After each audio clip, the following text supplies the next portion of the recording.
بسم الله الرحمن الرحيم، والصلاة والسلام على أشرف المرسلين.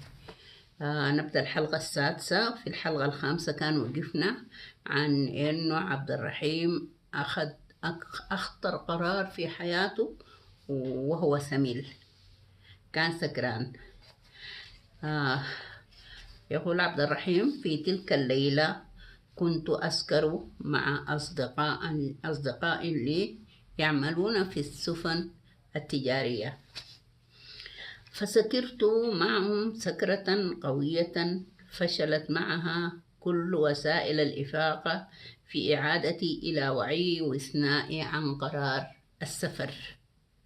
تشبثت بأصحابي وأقسمت أن أسافر معهم، ولما لم تفلح محاولاتهم في إقناعي بالبقاء أخذوني معهم. صعدت على سطح السفينة التجارية المتجهة إلى أوروبا وأنا ثمل، ثم فعل بي هواء البحر أفاعيله، فنمت نوما عميقا خاليا من الأحلام والكوابيس، وبقيت نائما حتى مساء اليوم الثاني. عندما أفقت كانت السفينة قد تخطت حدود السودان البحرية. خرجت من بلدي وكان كل ما حملته معي زجاجة خمر فارغة. أبديت دهشتي لوجودي في قلب البحر. ضحك أصدقائي وقالوا لي: أنت اشربكت فينا وحلفت إنك تركب معانا وركبت معانا بالقوة، إن شاء الله حنرجعك برسودان في الرحلة الجاية. أخذت أمرح معهم وأضحك مستغربا من جنوني. في الليل أسكرني هواء البحر، فنمت نوما هادئا خاليا من الكوابيس. كم افتقدت هذا النوم الذي يسرقك دون أن تستدعيه وتستغرق في عمقه بلا هواجس. عشقت البحر واستهواني العمل في السفن، وانتهى بي المطاف بحارا يطوف العالم شرقا وغربا شمالا وجنوبا. استعدت توازني النفسي والفكري، ولم تعد ذاكرتي تفتح نوافذها على الماضي وتنقص عليه حياتي إلا نادرا وفي أوقات متباعدة. أتقنت العمل وصرت أنتقل من سفينة إلى أخرى بحثا عن الوضع الأفضل، حتى استقر بي المقام أخيرا في سفينة ضخمة تعمل في نقل الركاب بين الموانئ العالمية، سفينة معدة بأحدث وسائل الترفيه. في هذه السفينة تعرفت على عازفة جيتار يونانية الجنسية تدعى ريتا، كانت تعمل على الترفيه عن الركاب بالعزف. لأول مرة أحس بالموسيقى تحملني وتحلق بي في عوالم لم يكن لي بها علم من قبل. لم تكن ألحان ريتا من ألحان بلدي حتى تهتز لها دواخلي وتسيل دموعي. لا أدري كيف غسلت تلك الموسيقى أحزاني وأعادت ترتيب دواخلي، فعشقتها، وعشقت أنا من ريتا الجميلة التي تعزفها وهي تغني وكأنها تهمس بالغناء همسا. أدمنت الجلوس إليها والاستمتاع بألحانها. كنا نرحل من بلد إلى بلد على ظهر هذه السفينة المشهورة بخدماتها المتميزة. السفينة دائما ممتلئة بالركاب من كل جنس ولون، ترسو فينزل بعضهم ليركب آخرون. صرنا وريتا أصحاب، ننزل إلى البر كل ما رست السفينة، ونركض على اليابسة كطفلين سعيدين، ألفتها وألفتني. ثم تحولت الإلفة إلى علاقة حب جارف، حب جرف حواجز اللغة والجنس واللون وتباين الثقافات والتقاليد. تزوجنا أنا وريتا في قلب البحر، أقمنا احتفالا داخل السفينة، ورقصنا، ورقص طاقم السفينة معنا، وشاركنا الركاب الرقص حتى الصباح. كان أول ميناء رست به السفينة بعد زواجنا هو ميناء مرسيليا، الميناء الفرنسي الشهير على شواطئ البحر الأبيض المتوسط، الميناء الذي سجل أول رحلة للمهاجرين الجزائريين عام 1896، ومنه انطلقت بواخر الاحتلال، وعبره تشكلت العلاقات الثنائية الجزائرية الفرنسية. في هذا الميناء التاريخي قضينا شهر العسل في مدينة هي ثاني أكبر المدن في فرنسا. تجولنا في شوارعها الجميلة واستمتعنا بطبيعتها الساحرة الملونة. تمشينا على شاطئ دوكتولانز، وصلنا إلى شاطئ برادو ذي المياه العذبة الصافية كما البلور. وصلنا حتى مدخل مياه البحر والأخاديد الضيقة، ومررنا بين الجبال بالقوارب، وسعدنا بمنظر حدائق الزهور، وأيقظ منظر أشجار النخيل ذكرياتي في قرية نائية، فطفر الدمع من عيني وأخذت أحكي لريتا عن جمال الطبيعة في بلدي. أمضينا يوما في منتجع كاساس ذات صخور البيضاء غرب مرسيليا، وتمددنا تحت أشعة الشمس، واستمتعنا بدفئها الذي افتقدته منذ أن غادرت السودان. وقمنا بزيارة القلعة التي يعود تاريخها إلى القرون الوسطى. سرح والدي واستغرق في الحكي حتى نسى وجودي، كان يحكي ويحكي وأنا أنصت مستمتعا.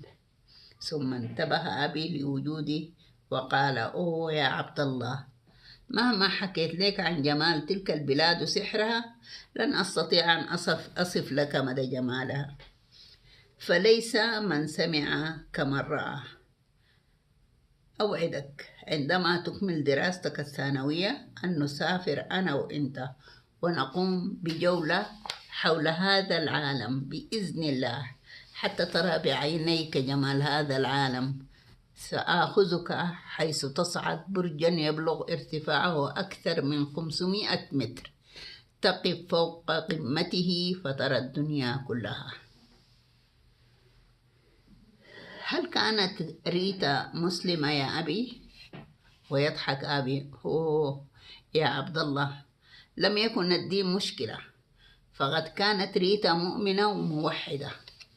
كنا نخشى المساجد فتصلي معي صلاة المسلمين، ونخشى الكنائس فأصلي معها صلاة المسيحيين، وأردد مثل: اللهم اجعلنا مستحقين أن نقول بشكر: خبزنا كفافنا أعطنا اليوم واغفر لنا ذنوبنا، إنها صلوات لله رب العالمين. يضحك أبي ويقول: قد نسيت معظمها. أذكر إننا غشينا في تلك الأيام كاتدرائية نوتردام وصلينا فيها. كنا مقتنعين بأن لنا رب واحد كريم طيب يتقبل صلواتنا بأي لغة كانت، ويباركنا أينما كنا. انتهى شهر العسل كلمح البصر، ونحن ننتقل بين المطاعم والمنتجعات والملاهي. فعدنا إلى عملنا في السفينة، واحتفى بنا أصدقاؤنا مرة أخرى. تعلمت من ريتا الاستيقاظ باكرا والاستمتاع بشروق الشمس كل يوم جديد. تعلمت أن أترنم بقصائد الحب ونحن على سطح سفينة في عرض البحر، وكأنني في عالم لم يرتاده البشر. وما أن ترسو السفينة حتى نسرع إلى البر ونستمتع بالركض على اليابسة، وإذا صادفنا مسجد صلينا ودعونا، وإذا دخلنا كنيسة أيضا. كانت ريتا تضع يدها فوق يدي لتجدد عهود الوفاء، ونستغرق في الدعاء. لاحظ أبي نظرات تعجبي من حديثه فقال: لا تتعجب من كلامي يا عبد الله، فأنا كنت أعيش على ظهر سفينة في قلب البحر، والأفق المحيط بالسفينة من كل جانب أفق ممتد امتدادا لا نهائي، فأنا لا أعرف أين ينتهي البحر، وأين تبدأ السماء، وأين تختبئ الشمس. كنت على يقين بأن الله الذي أبدع هذا الكون الجميل قادر أن يراني أينما كنت ويسمعني بأي لغة تحدثت. إنه ربي الذي أرسل كل الرسل وأنزل كل الكتب لخير البشرية، وأنا مسلم مؤمن بملائكته ورسله وكتبه. وكذلك ريتا أيضا كانت مؤمنة مثلي، كانت تحلف برب عيسى ومحمد، ونخشى المساجد والكنائس. كنا في ذلك الوقت لا نرى غرابة في ذلك.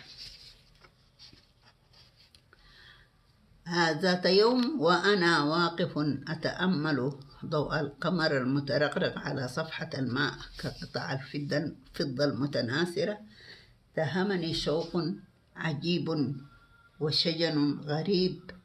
تذكرت أبي وأمي، بلدي وأهلي، وفاضت مشاعري وتساقطت دموعي. بكيت وجدا وحنينا، بكيت خوفا من الموت والضياع في عرض هذا البحر العميق. ربتت ريتا على كتفي متسائلة. قلت لها: أخشى أن أموت في هذا البحر وتأكلني الأسماك ولا أعود لبلدي. يا ريتا، كم أتمنى أن أعود إلى بلدي وأدفن في ترابها. مسحت ريتا دموعي بيديها الرقيقتين وعاهدتني إن أنا مت قبلها أن تحمل جثماني وتدفنني في السودان. قلت لها: بل تدفنينني في بلدتي الصغيرة. جاءت ريتا بدفتر مذكراتها وكتبت اسم قريتي واسمي كاملا. كان يعتريني خوف غامض يأتيني في أوقات مباغتة، فأحس ما أني سأموت أو سأفقد ريتا. كان هذا الإحساس يعذبني وينقص علي سعادتي ويخرجني من حلمي الجميل. كانت ريتا تسخر من مخاوفي وتقول إن الظروف التي مررت بها في بداية حياتي والفشل الذي لازمني ردحا من الزمن هو الذي يفسد عليه طعم حياتنا الجميلة التي نعيشها في انسجام. كنت في قمة سعادتي عندما عزفت ريتا لحنا جميلا وقالت إنه لحن جديد ألفته اليوم بعد مقابلة الطبيبة، وأسمته ماي بيبي. لم انتبه لغرابة الاسم، ثم لاحظت أنها قد زينت المائدة بالورود وأضاءت الشموع كأنها تستعد لاحتفال. سألتها ما مناسبة هذه الطقوس، فركت يديها بسعادة وقالت إنها مفاجأة وبسببها سنقلع عن التدخين. سألتها: ما هي المفاجأة؟ ليس اليوم ميلادي أو ميلادك. همست بدلال: هناك ضيف قادم. ضيف؟ نقف هنا ونشوف. نكمل دي الحلقة السادسة. يعني يا جماعة عليكم الله، اعملوا لي متابعة، قولوا لي رأيكم. يعني ممكن أنا كل يوم أجي أقعد أقرأ وما أطلع بنتيجة.